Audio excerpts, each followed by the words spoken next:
Hey everyone, my name is Tyler, and this is The Greatest Cause. And the greatest cause is bringing others to Christ. Today, I'm going to be talking about President Dallin H. Oaks' General Conference address titled, The Need for a Church. In this talk, he talks about how there is a need for the church.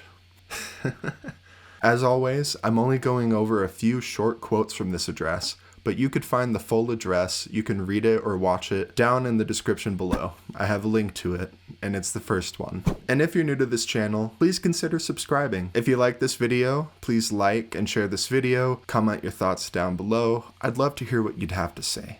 Let's get started.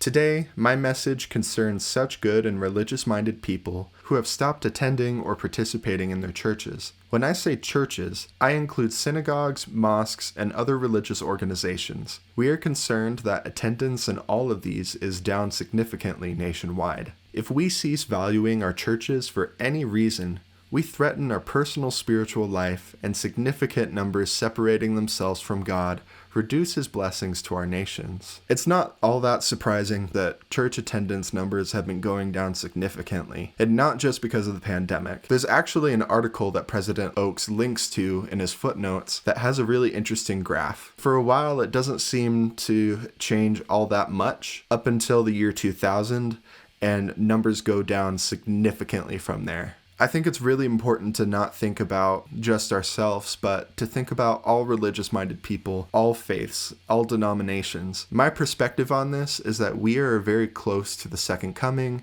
which means we are close to the millennium. And as we all know, the members of the Church of Jesus Christ of Latter-day Saints are not going to be the only people who survive the second coming into the millennium. We're going to be with all people who are living a terrestrial law.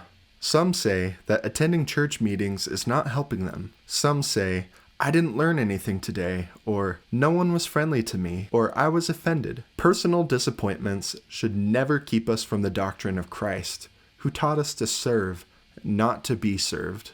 There's a footnote in James 1:27. Pure religion and undefiled before God and the Father is this, to visit the fatherless and widows in their affliction, and to keep himself unspotted from the world. I'm not going to lie, this quote kind of stung a bit when I first heard it because I have said some of these things before, and even recently have felt those words. And what I've had to learn is that you need to change your attitude about it. And it is true. The church is here for us to serve others and not to be served. There are very many cases where offense is justified, but I also think it's important to remember that we need to forgive and that we've also probably have offended multiple people and may have not realized it. If you're letting something a brother or sister said to you or had said over the pulpit in church offend you and keep you from the doctrine of Christ, that is so sad. The doctrine of Christ, the gospel of Jesus Christ, is so amazing. There is so much to be gained from the atonement. There is so much to be gained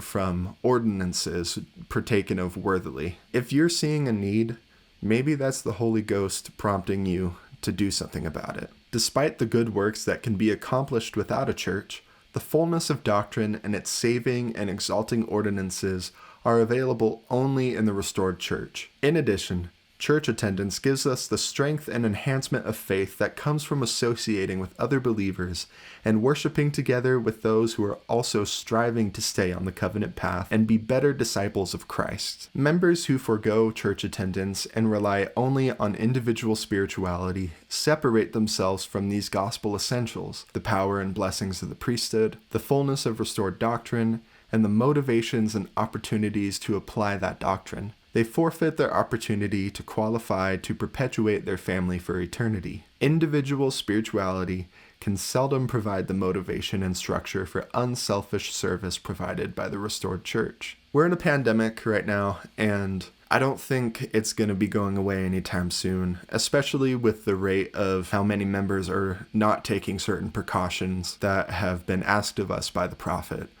But that's neither here nor there. I'm not going to get into it. But still, for so many people, we can't always go to church because of the pandemic. Or maybe some of us are immune compromised or very at risk, and so physical attendance is not possible. But isn't it amazing that we have broadcasts like with Zoom and things like that so that we can participate virtually, and then we can also have the sacrament in our homes? That's a beautiful thing.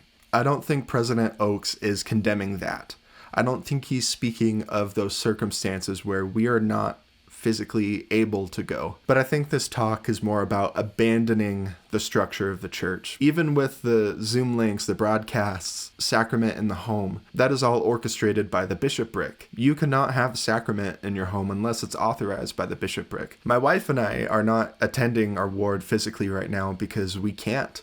The numbers of cases are just spiking like crazy right now, and we're both at risk. So essentially, you have to have your individual spirituality. When you're not able to go to Sunday school, when you're not able to always minister in the physical presence of someone you're ministering to, you have to do things so that you can increase your faith and understanding. You have to do your own study. You have to have that individual spiritual care. But if you're starting to think that, well, I don't need the church, I don't need all of these things, I can just do this on my own, I think that's what President Oaks is getting at. We need the structure of the church. It is so valuable that we have this and that we don't let the pandemic let us slip away into complacency. Brothers and sisters, there is a need for the church. Thank you.